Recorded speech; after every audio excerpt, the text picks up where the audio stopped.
Hello, my name is Elin Golden, and I am the Social Justice and Advocacy Consultant for the Anglican Diocese of Toronto. I'm joined today by members of the Social Justice and Advocacy Committee and the co-chair of the Bishops' Committee on Creation Care, and we are going to address some of the questions which you and others in your parish may have about this year's motion. My first question is for Lisa. Lisa, don't we need oil and other fossil fuels? Well, Elin, we currently do need oil for many things, including pharmaceuticals, food packaging, and other plastics, resins, and many other products for which there are not yet commercially viable alternatives. But we have made significant progress on alternatives to burning oil and gas for energy, particularly in heating and transportation. Burning oil, coal, and natural gas is a major driver of climate change, which is the focus of this year's motion. In particular, oil extraction from the tar sands is the most energy-intensive form of recovering oil. It is the poorest form of energy return on investment. It burns a barrel of oil for every 6 barrels that it recovers. My second question is for John. Are you limiting this motion to extraction, or do you include pipelines? Thank you, Lisa. To reach our climate targets, we need to address pipelines as well as extraction. Moreover, in order to be financially viable, pipelines need decades of operation, during which carbon dioxide continues to be added to the atmosphere. Factors determining viability include such things as capital costs, those initial construction costs for materials, labor, and right-of-way acquisition, for example. Operating and maintenance costs, ongoing expenses for fuel, repairs, and administrative costs. Demand and throughput, the consistency of demand for capacity. Regulatory environment, government permit approvals, taxes, regulations, and the allowed rate of return, or ROE, set by regulatory bodies and including tariff structure and rates. Insurability of transportation to and from the ends of the pipeline, and market volatility, those fluctuations in oil and gas prices. All of the above introduce risk in payback projections. Moreover, currently proposed pipeline projects also violate Indigenous rights and pose hazards to sensitive ecosystems. Investing in renewable energy and storage would enable us to meet our climate goals with lower economic and geopolitical risk. And my question is for Michael. Michael, are current trends in global warming expected to continue? Thanks for that question, John. Yes, the average temperature in the province has been rising. In the last 75 years, it's increased by at least 1.3 degrees Celsius.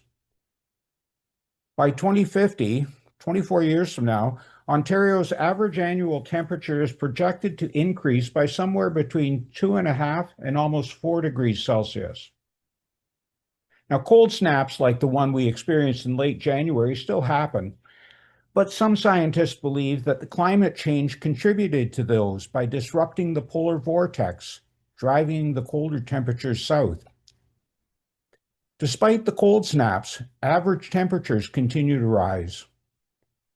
Even if we met the Paris Agreement's emissions target tomorrow, the carbon dioxide already in the atmosphere would cause global temperatures to rise between 2.2 and 2.9 degrees Celsius above pre-industrial levels. But we're unlikely to achieve those Paris targets. If we continue on the current trajectory, the average annual temperature will rise between 3 and 5 degrees Celsius. The consequences will range from unpleasant to life-threatening.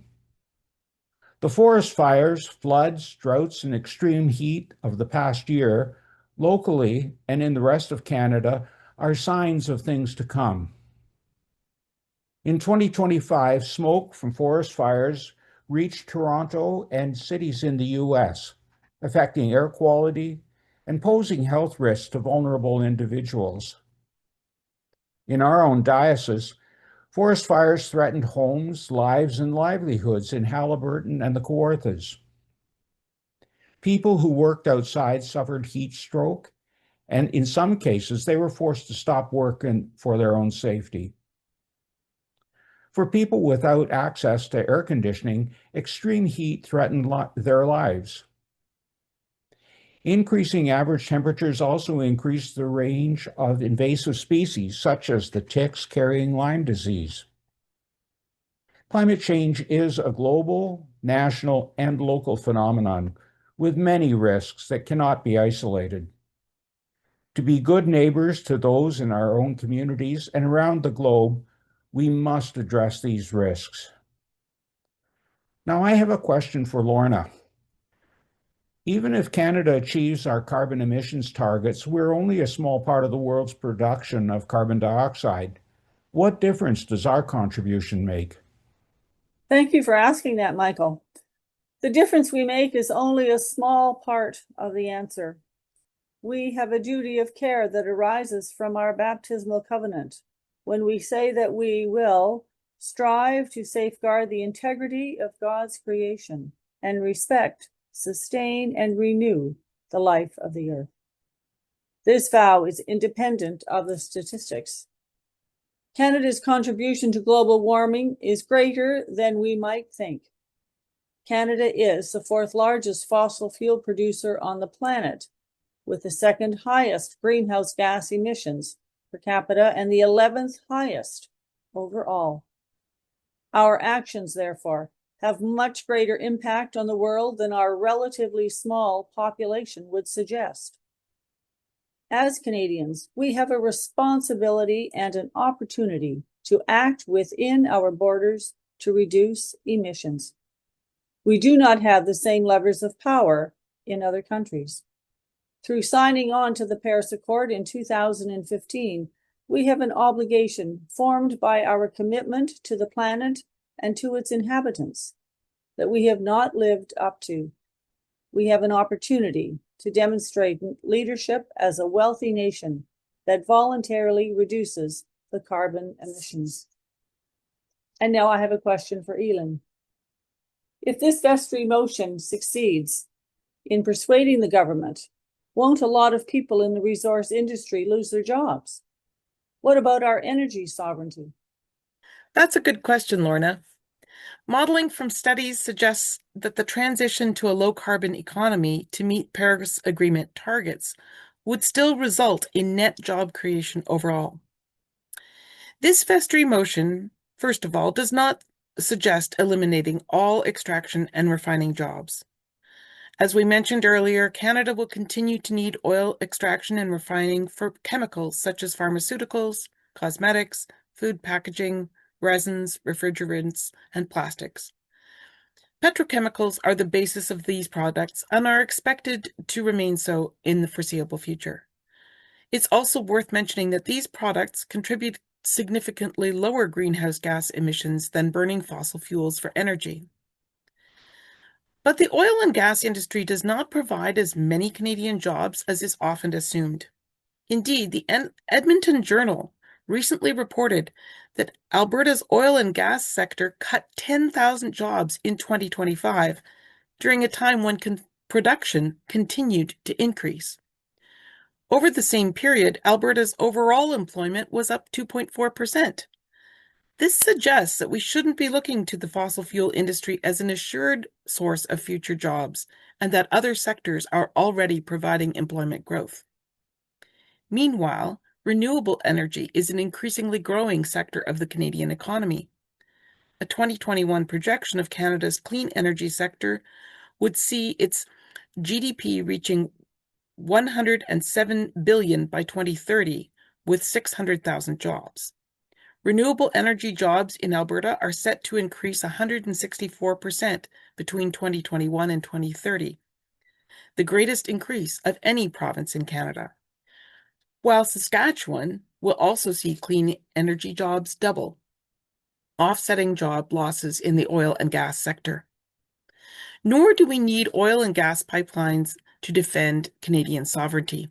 Renewable projects, such as creating an east-west electrical grid, could also be a nation-building project that would advance our economy and protect our energy sovereignty, while at helping to achieve climate targets. We must continue to advocate for a just transition for Canadian oil workers, but pivoting to renewable energy should be seen as strengthening, not undermining, Canada's economy and national interest. My last question is for Ken and Susan. Climate change seems so overwhelming. What can we, as individuals or even as a parish, do about it? Thank you.